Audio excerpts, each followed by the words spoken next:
mercy, what a stop! My goodness, what a save! What a save! What a glove save there, but what a stop! Looked like a sure goal.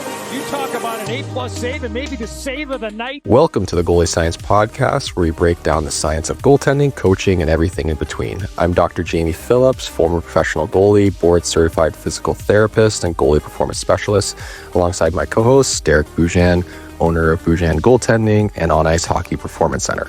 Whether you're on your way to a game, gearing up for practice, or just tuning in, grab your favorite drink and let's drop the puck on this week's episode. All right, everyone, before we jump back in, I just want to give a huge shout out to Crease and the hockey marker. Coaches, what this is a device that uses a retractable string and a pad-safe marker that allows you to draw perfect creases anywhere, red line, blue line, corner, you name it. It's USA Hockey approved and used by coaches everywhere, not just goalie coaches, head coaches. I purchased one of myself before the sponsorship. It was stolen. That's how you know it's good stuff, when people are taking it out of your coaching bag. This allows you to give your goalies a crease, whether it is a small area game or every drill if you're in the neutral zone, and allows them to be able to manage their depth, know where they are in the crease, make sure their angles are on point, and they're going to love every minute of it. So thanks again to Crease for sponsoring this episode. Now let's jump right into it. Welcome to another episode of the Goalie Science Podcast. If you made it this far into the start of the episode, you would have heard an ad read by Crease. So we're going to jump right into that because, well, they're the sponsor of the episode. I have one here. And these are my second and third Creases because I bought one like 2 years ago and someone stole it. And I've been very upset at that. That's all I got. That's all I got going in. Good hot start, but it's all I got. I think I'm like, this guy is bringing the worst amount of energy to an opening segment of the pod ever. But I saw you posted a picture and they sent you like multiple color markers and multiple color setups, and further proof that I'm a peasant. I got one marker and you are getting this collection of things. So what's up with that? Like, I'm 50% of the podcast here and probably 80% of the looks and 90% of the funniness. Yeah, but I'm 100% of the brains. So I'm just way cooler, I guess. I do have an extra Crease, and we'll be giving this away to a listener of this episode. So if you are listening on Spotify or another Apple podcast, you got to go to YouTube and comment. Every single comment is going to be an entry. We're going to use one of those automatic things that cycles through and picks a comment. So pick a comment. And if you're already on YouTube, thanks for watching on YouTube. But yeah, going to give away an Crease here. I like it. So I really like the Crease thing. So you don't know what an Crease is. It just allows you to draw a crease when you are moving the nets around. So it's great for camps, especially it's great for like younger goalies, ones that don't necessarily have an idea of where they are in space or around the net. So it just gives them some guidance. There are times where I like to use no crease, especially like older goalies. I kind of challenge them to be like, listen, you need to know where you are in the net. But with my younger goalies, as they're still getting their bearings and they're still learning, and I use it a lot. And also, please don't steal mine again, because I don't think Conway's going to just keep sending them. Oh, is it Conway that is Crease? Mm-hmm. Oh, it's right on. I didn't know that thing. I just was talking to them on Instagram, but I use them for all the clinics. Like, I do clinics every single Thursday night. I have 8 nets going, so that means I've only got 2 nets that have crease. And that's even if I don't move those off the crease. So first thing we do, we get out there. Our goalies all start warming up in the middle, and all my guys are drawing creases all over the ice. And same thing, I had a team practice last night, and we did battle drills, little small area games, and first thing, boom, we got creases. It takes literally about 5 seconds to draw, not even. And it's a great product. And I used to do the bingo dabber and circle around the net, or try just freehanded. You ever try freehanded crease? All the time. I'm horrible at it. Horrible. Like, I got Parkinson's, and it's just like, it looks like one of those squiggly lines on an audio recording. Or you put it in and you just move it with the net, but then it is probably 40% bigger than a regular crease. So This is the first, and I'll honestly say this. This happens quite a bit. I fashion myself as some sort of idea man. I'm a creative genius, if you will. And I got my package from Amazon, and you got your bundle of greatness with, we've talked about it already. But anyways, I opened it up and I literally said to my like assistant coach, I go, this is such a simple idea. I'm so upset that I didn't come up with it because it's such a good idea. It's so easy. It's so quick. It works perfectly. I should be smarter and I should be able to come up with these ideas that make me very upset. I agree. You should be smarter. Thinking about you being smarter, I had a little bit of time to chew on our stick discussion yesterday or last week, and I had come to the conclusion that I am 100% definitely right, and you are 100%. Yeah, okay. We're going to go again. We're gonna go a little bit again, but I did watch a tremendous amount of hockey purposely, just looking at like stick saves, and I do Hang on a agree. second. You didn't purposely watch it. You watched it to look for stick saves. You just said you're biased on this. I'm going to watch hockey to find stick saves to tell Booge that I'm smarter than him. No, I watched for situational and stick saves, and I would agree with you in the fact that if it is a grade A scoring chance, yes, I do not expect goalies to get their stick on it. However, when it is a grade B plus or lower, I would expect a goalie to stick on it. You see, this is my issue with you is you don't listen at all. And all these people that were blatantly attacking me on this podcast, and my feelings are hurt, calling me an idiot. And this guy, I've stacked the pads. You got to shut up. Stack the pads, goal on Instagram. This guy comes at me for everything. And then I just try to send him smiley faces because he calls me the angry man, which when you work with Jamie Phillips, you'll be angry too. That's what people don't understand. What I was saying was, if it's a quality scoring chance, the argument started with you being an idiot and saying, on 2-on-1s, I want my goalies making stick saves. That's how it started. So then we argued. Second of all, I didn't say I don't want my goalies making stick saves. What I said, if you listen to the whole podcast, you bunch of jerks, was that I don't prioritize it. I'm not going to spend all of my time training it. This is the same idea as an RVH. I'm not going to train my RVH over and over and make it a priority of training. Yes, I expect them to do an RVH. Yes, I expect them to make stick saves. I don't expect them to make stick saves in the house, and I'm not going to prioritize it in my training because you sent me a clip which you thought was your defense and it was who's the guy? Not Aiden Hill. It wasn't Hill. No, he's wearing CCFs. Golden Knights fully. Yeah, like Strokin? No, my God. Now we look like morons. Who is the other goalie? Is it Strokin? He used to be in New Jersey. I'm drawing a blank. Well, Schmidt. Yeah. Schmidt rotating, try to make a stick save, missing it, going through. But you sent me this clip. Look at, he needs to make a stick save here. And I said, no, look, he needs to rotate, or he rotated. So get off my back, the Instagram people who are attacking me. Because yes, goalies should make stick saves. I'm just not making it a priority on scoring chances when I do my training. They shoot from 60 feet out, get a stick on it. Yeah, you're going to give them a bad rebound. They shoot from 15 feet out, or I'd say even 25 feet out. They don't. And now I'm going on, and people are being condescending because they think they've hurt my field and they're winning. And I see them tagging me in Instagram videos of goalies making stick saves in their training, and they are throwing the biggest muffins on that. And these goalies are reaching with a stick and making stick saves. It's like working on stick saves, and I'm just like, my son can shoot harder than that. What happens when they shoot for real? You can't make that stick save. The clip I sent you was a situation where I would expect my goalie to make a stick save, but we also agree on that. The rotation that goalies do and coaches coach or teach, that they this overemphasis on steering the puck to the side. That's an issue. I just want people to get their stick on it to elevate the puck so that there is no rebound. But the problem is I will get goalies and they will do what Akira Schmid did, and they will have these massive rotations. So I do have to spend some time fixing their ability to make stick saves so that it does become a priority to like break that bad habit Otherwise, they just kick out horrible rebounds or they just score on themselves. So that's when I make it a priority when it is an issue. Yeah, we're going to move on.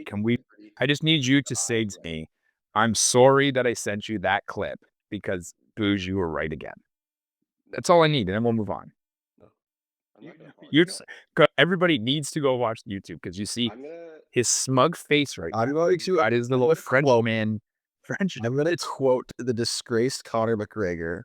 I'm going to apologize to absolutely effing nobody here. But I'm trying to think of a good segue and I can't. Okay. Since you're drowning, I'll help you. I'm in Peterborough this weekend.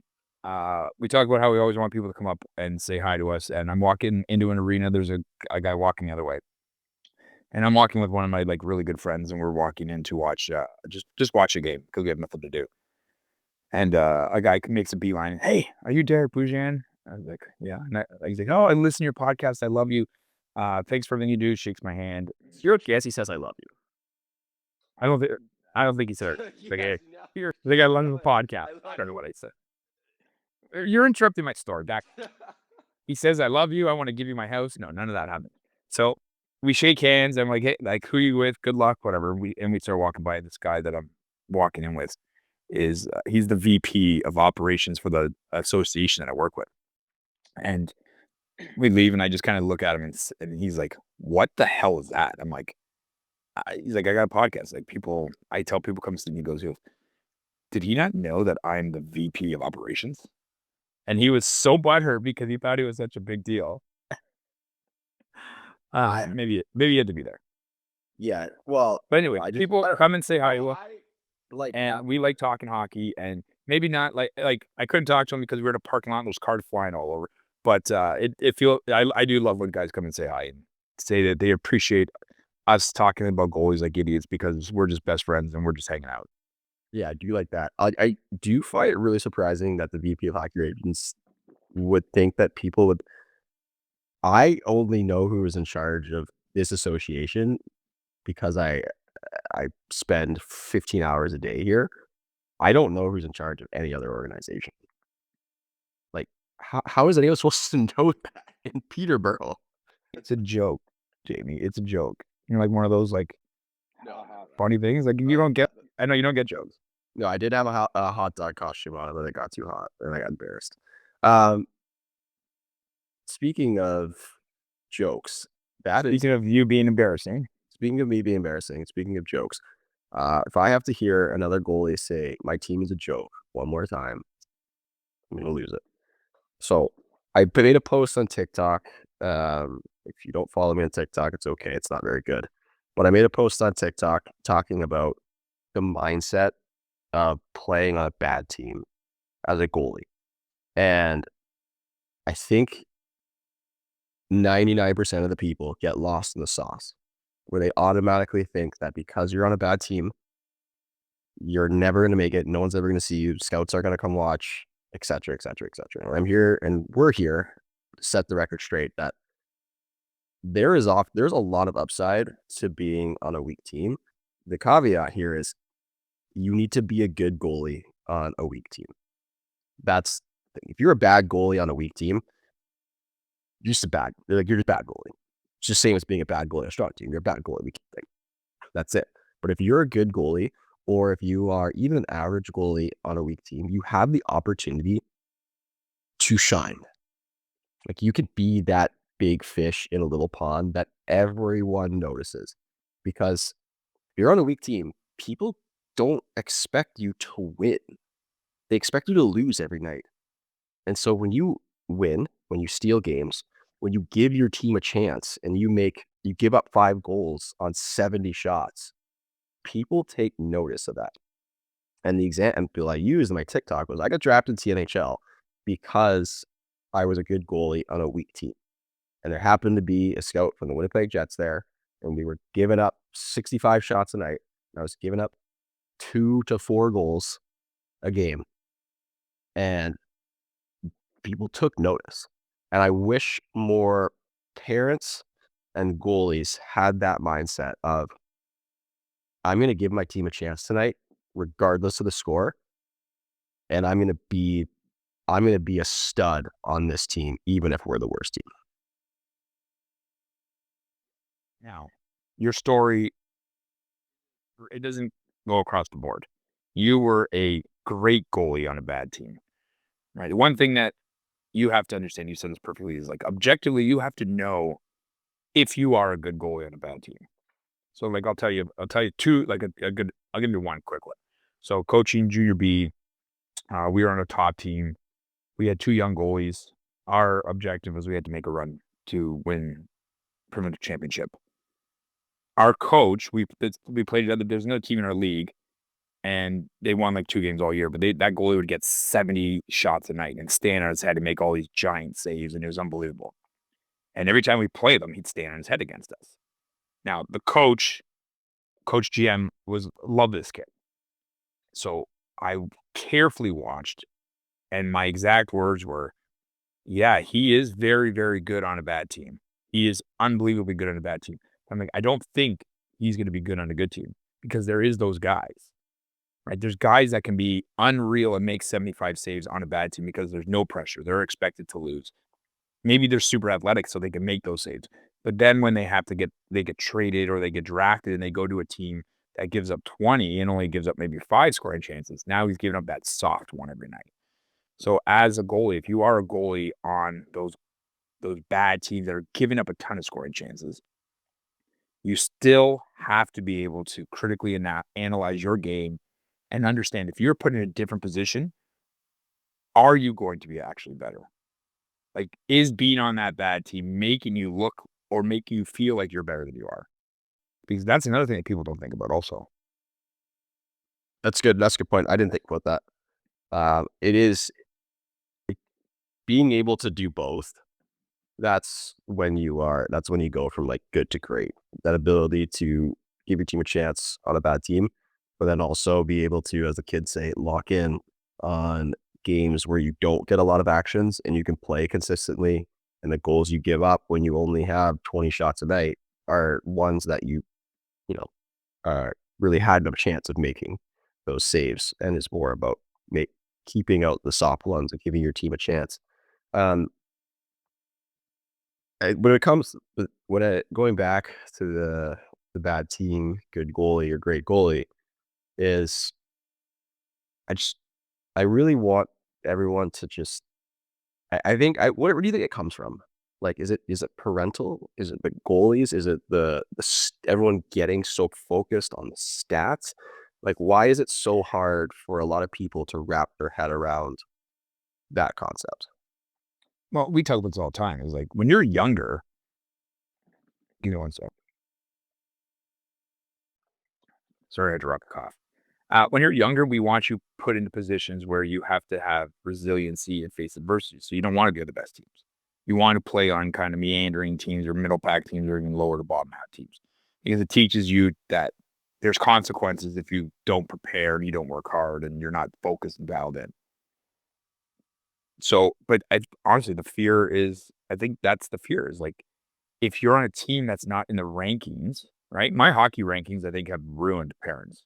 If you're not in the top 10 of my hockey rankings, then scouts aren't going to come and watch you. So one thing everybody's got to remember is you play another team. So if you're on a bad team, you are playing against other teams. So if you're not in the top 10, playing teams that are in the top 10, you're going to be scouts that come and watch those teams. You play against those scouts are going to just see you just from being there and watching the other teams and other players you're playing against. So that's nonsense. And goalies is different. Goalies are going to stand out. You can play on poor teams, but that's the thing is like, don't get into the mindset or don't use that as an excuse. Like we talk about this all the time. Stats, throw them away. Now, when you get to the higher levels, and like Ben would be a perfect advocate and resource for this. That like we talked about when Jacob Markstrom played in Calgary and then moved to New Jersey, and how his stats in Calgary on a poor team that couldn't make the playoffs showed that he was probably the best goalie in the NHL that year. And then he goes to New Jersey, and then it carries over, and he has a good year. Like that adds up. 1 + 1 = 2 there. But the idea that you have to play on the best team is not the way you get better, especially when you're younger. Like, you got to play on weak teams. And actually, I read a good article about this the other day, and you're typing, and I'm going to punch you through the camera. Stop that. Yeah, now you're stupid smiling. It actually wasn't typing. I was fidgeting, and I had these 3 command strips, and I was Velcroing them. Well, rub that over your eyeballs. Velcro side. I forget what I was saying. Oh, I read an article. So I actually read an article, and I thought this made a lot of sense because I've had this discussion with some of my goalies in the past. When you play on a winter club team, you kind of already know where you're going. Like, now with open borders, you can kind of go anywhere you want. But when you play spring hockey, I think every goalie should play on the worst spring hockey team that they could possibly play on. Play on a horrible spring team. The worst one, because you're going to get a ton of shots. It really doesn't matter. Believe it or not, guys, there are no scouts in spring hockey. I don't care what the tournament tells you. They are not coming to scout spring hockey. They say that so you give them your money. And just play on bad tournament teams. Because you're going to get a lot of work, and spring hockey is for that. It's for play with new people, play on bad teams, get a ton of work, because the games don't matter. And if you want to play on a better team in winter, okay, that's fine. You can try to find and put yourself into a better position, but don't ever be afraid to play on bad teams. And that's what I think a lot of guys are. They're just afraid to look bad. They're afraid of what their numbers will look. They're afraid of what people will think about them if they're not winning games. Remember, every time we put on the equipment, it's a chance to get better. Every single time. So don't worry about your stats. Don't worry about if you won or lost. Just get better. Because when you're 13, 14, 15, 16, 17, it doesn't really matter because the best goalies in the world develop between 19 and 23. I'm trying to think if there's anything I want to add to that. Also, like, when I do video with goalies or I talk to goalies and they're like, yeah, my team's bad, or this happened and I went off my defense. It's such a loser mindset. And we talk to all these mental coaches, these sports psychs, and everyone wants this elite mindset, this winner's mindset. And one of the big things that comes through it is self-talk, positive self-talk, and making sure that the things that you say are going to have direct actions on how you feel and how you perform. So if, yeah, for my team, we give up 60 shots a night, there's nothing I can do. If you switch that and just say, yeah, we give up 60 shots a night, I try to give us a chance every night. There's a big switch in the way that others will perceive you and the way that you will perceive yourself and the way that you'll perform. Because I hate it. Like, I'm at the point in my coaching career where, like, I just can't stand anything and I'm this mean and grumpy old man. But, like, when someone does that, I just have to say, like, hey, stop. Whatever we're doing, we're stopping. Like, we're fixing this now because this is a change you need to make. And I went and watched a AAA hockey game last Saturday, and they were playing against an objectively awful team, like awful. And the goalie there I didn't think he was a good goalie. We played very well. And the only thing that I heard from, like, other coaches is how good their goalie was. That goalie's a stud. The same thing. I could have said, like, yeah, like, he's not a good goalie. But, like, we talk about it again and again. The scouts that watch and get your foot in the door are usually never goalie people. They are just hockey people. And they see that, and all of a sudden, it's like, oh, there's talk, there's chatter. You're on this draft list. You're getting invited to this camp and that camp. And then you're getting your foot in the door. And that's then going to what Boosh said. Then you actually have to be a good goalie in order to prove yourself and continue to move up. But, like, if that goalie had 25 shots, the goals that went in, like, you probably would have lost 5-0, 5-1, and it was like, yeah, not a great night. And no one would have ever known. But he gave up. They had 70 shots or something crazy like that. And it was like, played pretty well. And all of a sudden now it forgets about the other goalie at the other end, who's actually, like, an objectively a stud. Quiet night, like 12 shots. No one knows. No one cares. They just think about the 2-0 goal he gave up. But I don't expect something else. Again, stop twitching, whatever you're twitching. Oh, sorry. Yeah, I can't help it. And What's wrong with you? Next time, Man, pick your nose. I'm just a fidgety guy. Okay, I want to go back to something you said because I really liked it, which is rare. You said you're working with goalies, and as goalies have those attitudes, and like it drives you nuts. I want anybody listening to think about what he just said there. The negativity that goalie brought to your training session was frustrating for you. It brought down the vibes, right? Now, that's doing that to everybody in your team too. And that's the attitude we had as a goalie, where the first thing, and we all have these goalies that we work with, or maybe this is your son or your daughter, and the very first thing they say when you ask them, how'd the game go? If the first thing coming out of their mouth is putting blame on somebody else instead of themselves, that's an issue. That's a red flag. So if I say, how'd your game go? Oh, my defense did this. Boom, automatically, I'm like, no, start over. I'm like, you're not allowed to say that. You need to tell me how your game went. I don't care what the defenseman did. I don't care what your centerman did. I don't care what your coach said to you. How did your game go? And I make a restart.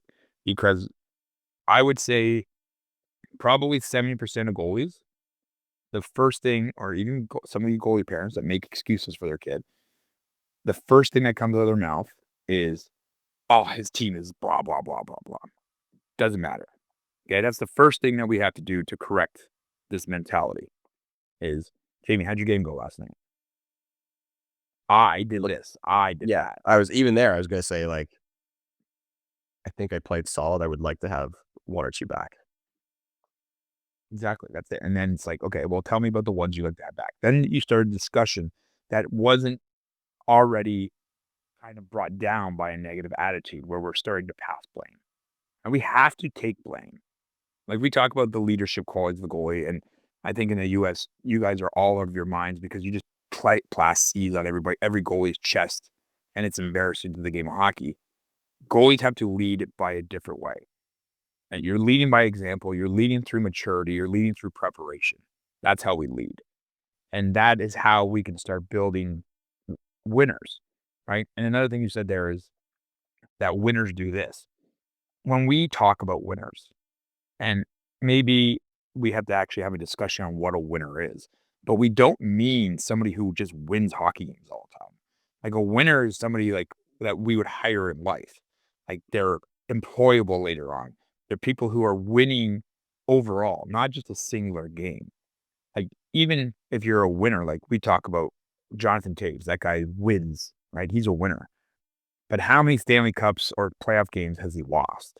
A ton, right? So we don't want to, I don't want people to think like when we say winners do this, means that you are winning every single hockey game.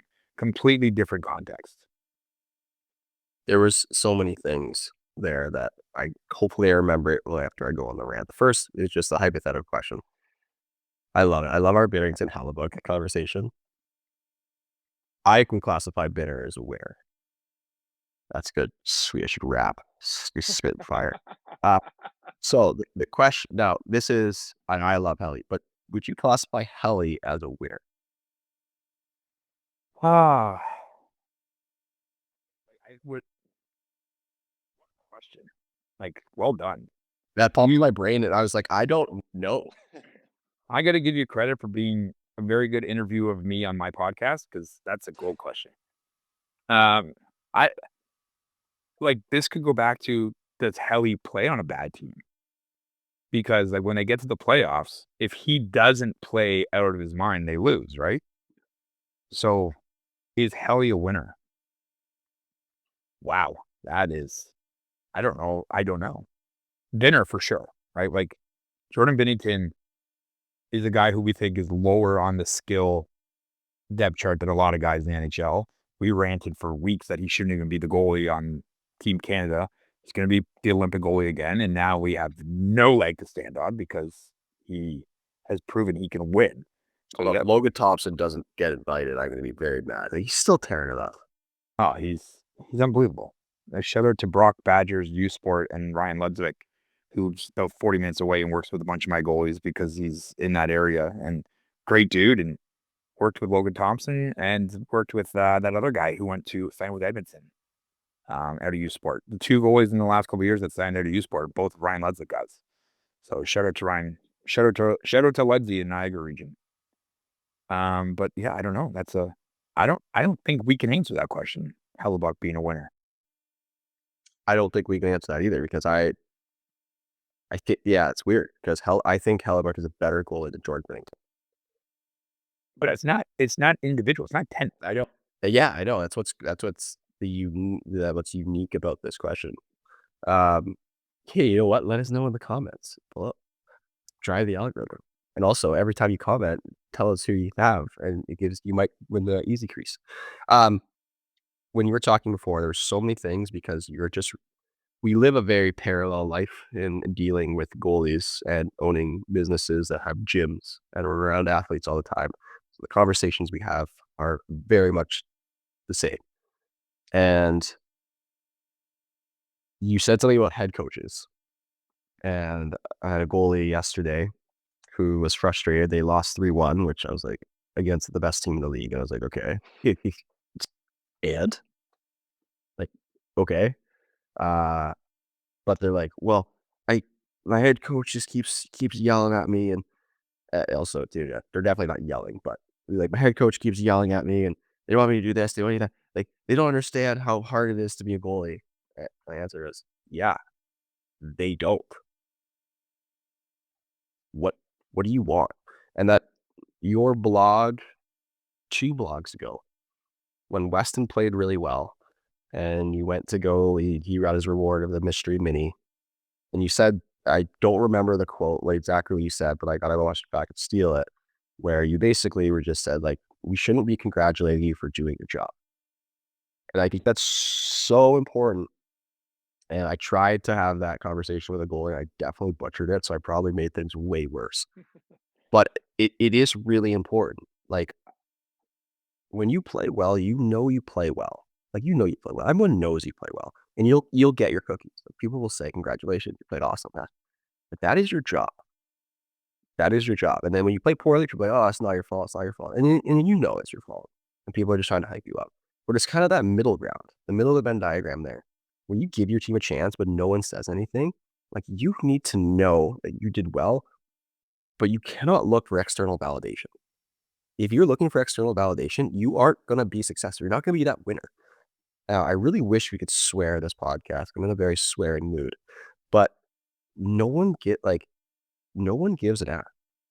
You are the only person that needs to care. And so, yeah, your head coach that's never even thought about putting on pads and mini sticks has no idea how hard it is to be a goalie. And so they're going to tell you to do this and stay at the hash marks and do dumb stuff. Okay. I have no idea how to manage a hockey team. I'm not going to go and tell them how to change lines and line match and do this stuff. I don't know. It's probably way harder than I think it is. So you focus on you and you do your job. And then when you have your discussion with us as the goalie coach or your goalie coach, wherever you are, like, we don't want to hear that. We're not here to give you sympathy. Like, we're not here. And again, like, this might be a little bit of a rant about kids being softer these days. Although I think people are just always soft. And as we get older, we just have this idea that we're tough and hardened. But like, stop the negativity. Stop blaming. Like, tough it up. Be accountable. Like, we want to talk about, we don't want to, we're here to get you better. We're not here to baby you along the way, because real life and real high level sports, like when you get to junior or you get to college, you get to professional, there's no babying. So we're trying to prepare you as best we can as you are learning and growing to become the most successful. So you're prepared for these adversities and the challenges that you're going to get as you get older. You said a lot of stuff there, and I want to talk about this one. So you said the goalies are getting dumb things said to them by their coaches, and the coaches don't understand what the goalie is going through. And when goalies lose games, like, they feel like people are blaming them and all that stuff. All true. Also, it's what we know. We signed up for that. Like, we going into this journey as goalies, understanding that that's just reality. And I think there's only one thing in the world harder than being a goalie, and that's being a goalie parent, because you have to watch and, people are talking crap about your kid. and you just have No control. no control. But I want goalies that are listening to this that have that mentality that you just said. And I want them to think about head coaches for a second. Okay. So you said that. You just said, you said, I don't know how to change lines. I'm not going to go on there and tell him how to run this and run that. And like, I'm just doing my job. Okay. Think of the coach. The coach is doing the exact same thing. The coach is standing there with a little bit of control, trying to change lines, trying to run a power play, trying to match lines. And then you give up a bad goal. Right? Now, what is every single person in that arena also blaming? They blame the goalie, but who else are they all blaming? Mostly the parents. They're blaming the coach, right? And the lines that weren't matched up properly. The lines that weren't matched up, or why are they not breaking out through the middle? Why is that same player on the ice all the time?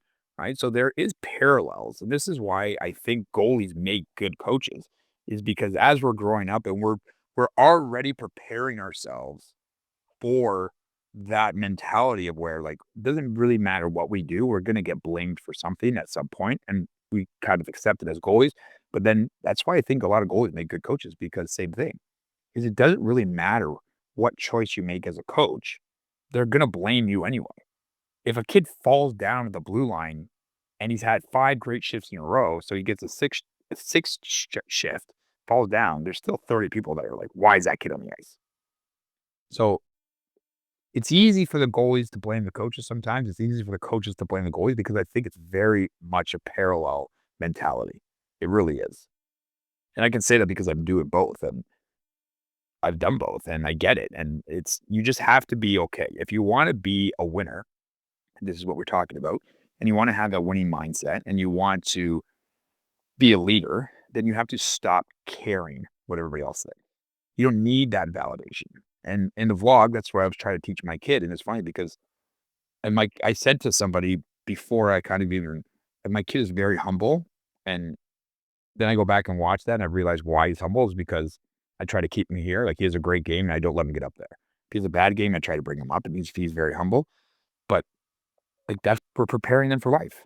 And for the kids that if you're as hard on your goalies as I am on mine, and I think you are from just knowing who you are, we're doing that out of love. Like, we're doing that because we're preparing them for those things. And I said this to your dad. I said this to every other dad before I go. When he moves away, he ain't coming home.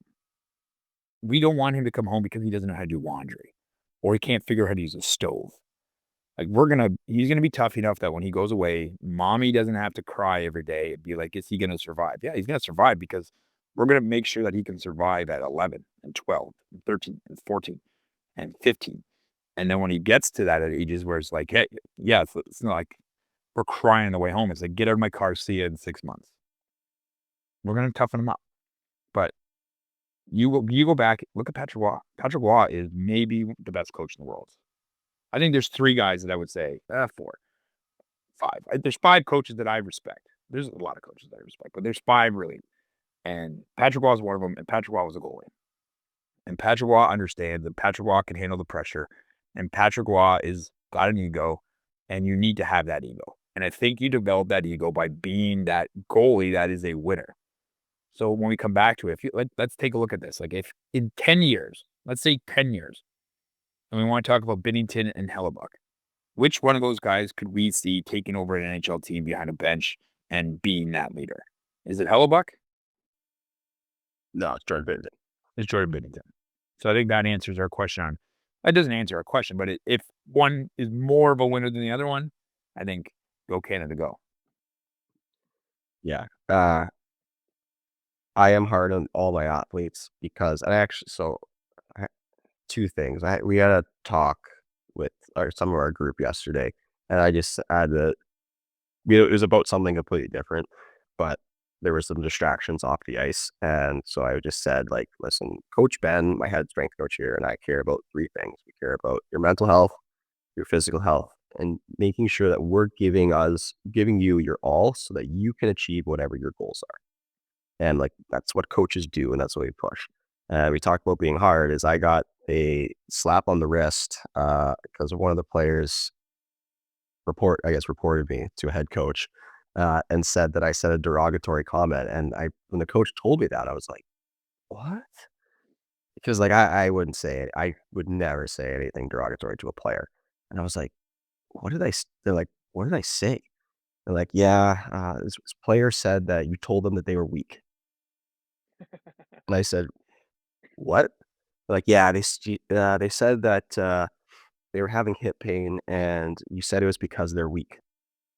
I said, they are having hip pain because they are weak. They cannot stabilize their pelvis. Now I might have said, you are weak.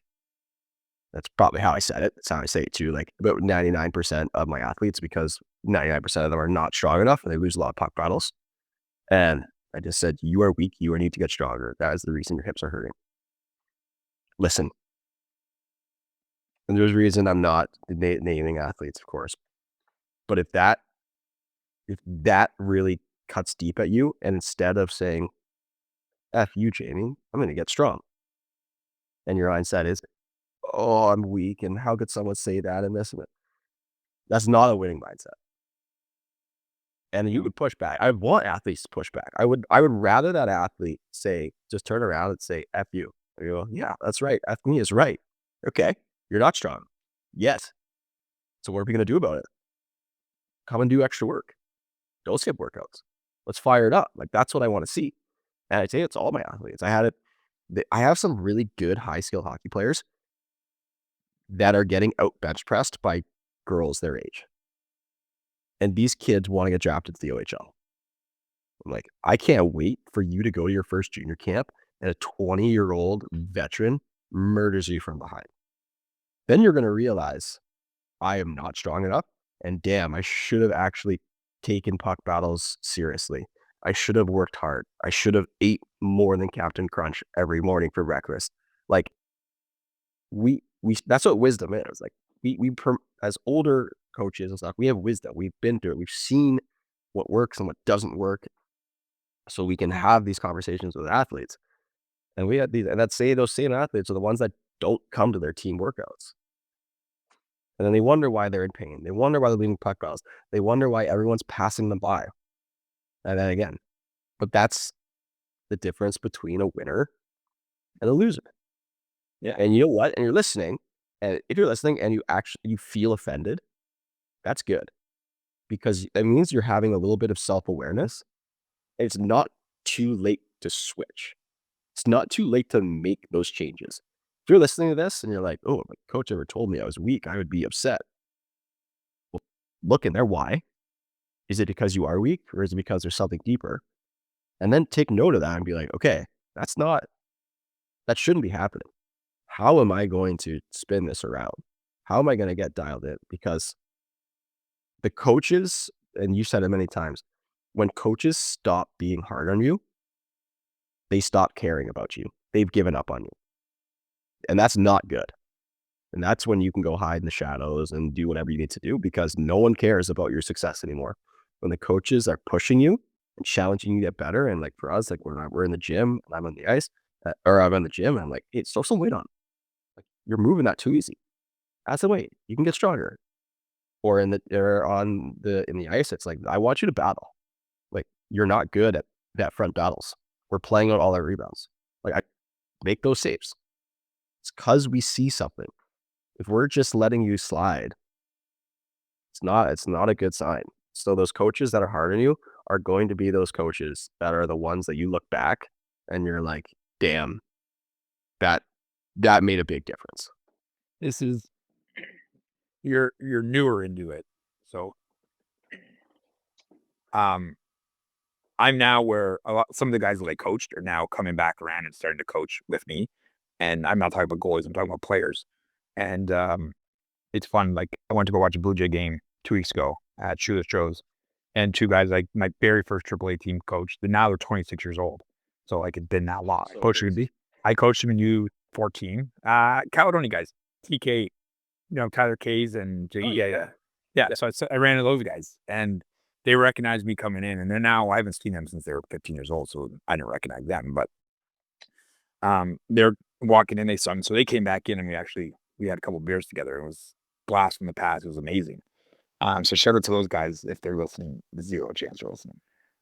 But it's funny because everything you just said, how we're hard on guys. We do this, we do this, we do this.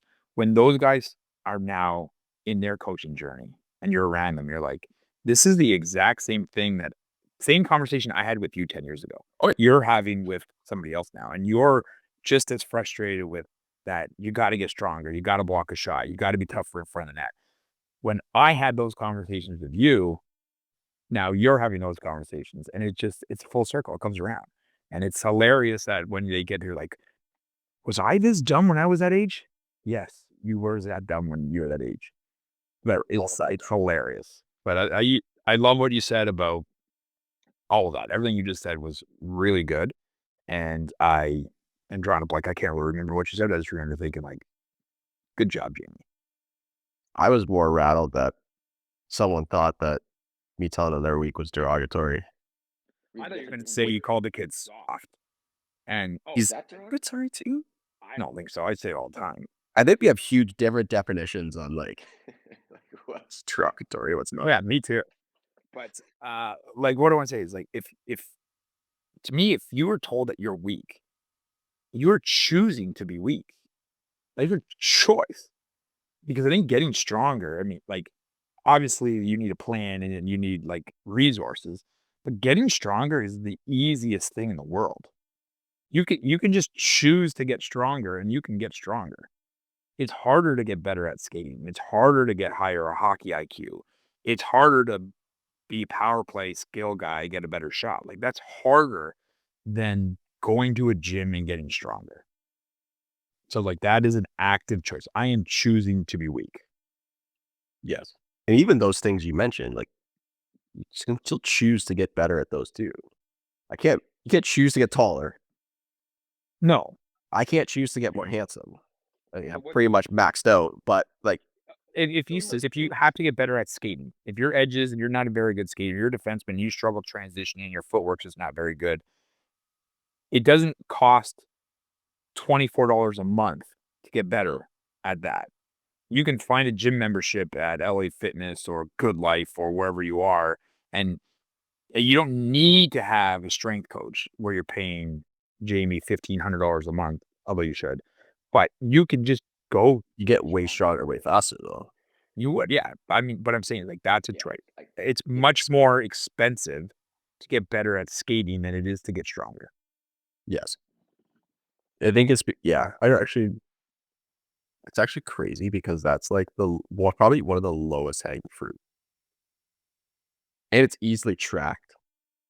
Are you adding more weight than last time? Like, it's, yeah, I don't know, whatever. I guess like owning a gym and being around athletes and being around some athletes that really want it and are strong, and some athletes that are really want it and are weak but are putting in the work, frustrates me when I see just athletes that don't care. But again, we can't save everyone. And I definitely realize that more and more as the more I coach, is you can't save everyone. So try your best with those athletes, and then try your best with the ones that want it. But the thing, the ones that want it, do you really have to try? No, I don't have to try because You don't have to try. yeah, Like, they're just, it's great. They're pulling you along. You're not pushing them forward. I would rather tell athletes, I like pulling athletes back rather than pushing them forward. It's so much more enjoyable to say, we are doing mobility today, or go to the Normatex, you're not doing anything today, versus having to, well, I know with the academy we work with, part of the rule is we can't force an athlete to work out.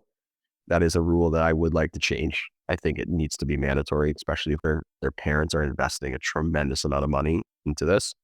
My opinion is if they don't do their daily lift, they shouldn't be allowed to skate, especially as our lifts are created. Like, we know you play Friday, Saturday, Sunday, or Thursday, Friday, Saturday, Sunday. We design your lifts to accommodate that. Oh, so I'm going on a rant here, but like, you know, so this is what I'm dealing with. Hey, and before you go on this rant, if you're an athlete that chooses not to work out, I am a coach that chooses not to dress you. Oh gosh, I hope, you know what, I'm going to cut we need to cut like 1,000 clips of this podcast and just broadcast on the internet because maybe one of these will catch fire because this is very insightful for a lot of people. And it drives me absolutely bananas. I forgot what I was going to say, but about pulling kids back. Oh, you know how many times, so what we'll do is Mondays are usually like mobility, movement. You know, you just play a long weekend. We're not going to kill you. Tuesday, we're going to do our lift because it's really early in the week. Wednesday, we like to do a little bit also heavier lift. Thursday, we taper down. We go for it from there. So what'll happen is we'll get our athletes, especially at the start early in the season. We got our athletes. They worked hard on Tuesday and they were sore. They had DOMS or delayed onset muscle soreness for like the first time because they were hard. Then they wouldn't work out the rest of the week because they were sore. And then we're like, where are you? We're like, I'm sore. I'm like, you're supposed to be sore. It's part of it. It means things are working. The more you work out, the less sore you're going to be each time. And then they're like, oh, okay. So the next week comes around, they work out Tuesday and they're sore. They're like, I can't. We got games on Sunday. It is Tuesday. It is Tuesday. Like, we know what we're doing. We're not just we tell them, we're not just throwing workouts at you randomly. Coach Ben and myself, I sat down. We recently wrote out accumulation of like 70 weeks of programs, all different programs, of all different focuses. I guess this goes right into my shameless plug is we're launching that, and you can sign up on our new Ghost Trading app. It's coming out soon, where you have access to all those programs. Like one subscription, you can just follow power, size, speed, whatever it is. Or if you just want one program, you can do that. But we spent all this time designing these programs, and we had it to the athletes, and we understand that on Friday, although there's nothing wrong with maxing out before a game, we're not maxing you out before a game. We are tapering up or we're tapering down. And it's just wild how many times athletes are like, yeah, I was sore today. You are an athlete. You're supposed to be sore every now and then, especially early in the week. That's how you get better. It's just one of those ones where it's like crazy. But the athletes that want it, they're there consistently. They're not they are sore at the start, first week or two, and then they aren't sore the rest of the season because they have built up a sick foundation and they get stronger. And then we can clearly see like it's actually really enjoyable being like 7 or 8 weeks in, which athletes are like they're putting in the work and they are making huge steps. And then there's the athletes that show up like once a month, which is also insane. The parents are paying like $15,000 a year for them just to not work out. And they're not getting better. And it's so I love when the attendance sheets comes out at the end of the year and the parents go, why didn't my kid get any stronger? Well, we have the receipts. Craziness. Hey, do you want it or do you want it? I would be so hard on my kid if I found out that they were paying all that money and they weren't working out. Yeah, I was saying like it's crazy. Like we know who wants it and who doesn't want it. Yeah. And it's funny, you have like all these high skill guys that like think they're the man when they're younger, and all these guys that are like on the third line that are just coming and they're just chipping away and building blocks every single day. And then 5 years later, who's the guys that you see? It's those guys. Like that's the late bloomer, right? There's 25,000 guys that had top 3 round skill that never got out of college hockey because they just didn't want it. Can't make a kid want it. Can't make a kid want it. I wish I knew how, but I can't. Any parting shots for this week? I'm trying to think if I have any. Parting shots. No, I have a shout out. This is a U12 single A. I was at a game last night, and the Lancaster Bombers, Rock On Bombers, beat the Haldeman River Kings for the first time in, I think, ever at this age group. And it was very much on the back of Mr. Colton Henderson of the Lancaster Bombers U12A team. This kid was dialed in. You must have had. We want to talk about teams giving up scoring chances. Honest to God, I didn't keep track because I was watching as a fan, but I'd say between 18 and 20 scoring chances, and it was a big 3-2 win. And he was dialed. So big shout out to Colton Henderson and the Lancaster Bomber U12A team. I'm trying to think. I don't really have any shout outs. I don't really have any parting shots. I've just been in a very grumpy mood we have a few deadlines on the business side of things we're trying to meet, which keep me busy. And as you can tell, I've aired out my frustrations about athletes just not training. They've prepaid, which is great. Their teams have paid, their parents have paid. It just boggles my mind that they don't use resources. And then we're not talking about like 10, 11-year-olds. Like we're talking about 15 years and older. But they aren't using the resources at their disposal. Can't make a kid want it. Can't make it want it. Yeah, and this is the frustration is this is what makes you a good coach is you're frustrated with a kid who's not coming, even though they've already paid. Right? And you don't care if they come not because you want the money. You want to make athletes better. Yeah. You've already been paid for it. So it's easy for you as a coach to be like, oh, it's not here. I'll just do nothing. It's easy. I got my money already. But you're frustrated because you want to work with the athlete. You want to make the athlete better. That's what makes you a coach. Then when he shows up and you're hard on him, then parents will, or he's like, oh, you called me weak. Yeah, because you're invested. You want to make kids better. That makes you a good coach. I want every kid to have their college jersey on my gym wall. I want it to be littered with jerseys. Yeah, no, frustrated. It's dumb that that's what keeps me up at night, but that's what I guess part of being a coach that cares. Shout out, thank you to Easy Crease for sponsoring this episode. Like we said a couple times, if you would like to win the Easy Crease that I have right here at my desk, go comment below. Tell us who if Jordan Binnington is a winner or if Hellebuck is a winner, and you'll be entered to win. It'll be on this episode only on YouTube. We'll announce the winner next episode. And my shameless self-promotion, because I'm terrible at it, because you just take up all of that. I have like 20 listed. Yeah. On my last vlog, I announced that I am going to be giving away a free week of training. Oh, so yeah. Well, I gotta step up my game. Free week in July. You can pick the week, but it will be a full week of training with me and all my elite goalies. Full access to the gym, the facility, everything we do for an entire week in July. Summer of 2026, and all of that will be all the details. I just gave it to you anyway, but all those details will be released on my next vlog, which will come out at some point because I'm incredibly busy. But I'm giving away a free week to Bougie Goaltending July 2027. Nothing I can really say right now. Sorry, I'm fidgeting again. There's nothing I can really say right now that would top that. But in the description and the show notes, there are some affiliate links to different things that one are going to help get you better, supplements, training aids, things like that. The Easy Crease, if you want to grab one. And also by using those links, it does help support us, what we do, and the channel. Thanks everyone for listening. Share, biggest thing, share this episode. Share the episode, share the podcast. That does the most for us because then people will come up to Derek and Peterborough and pronounce their love for him. All right, everyone. Thanks for listening. We'll see you guys next week.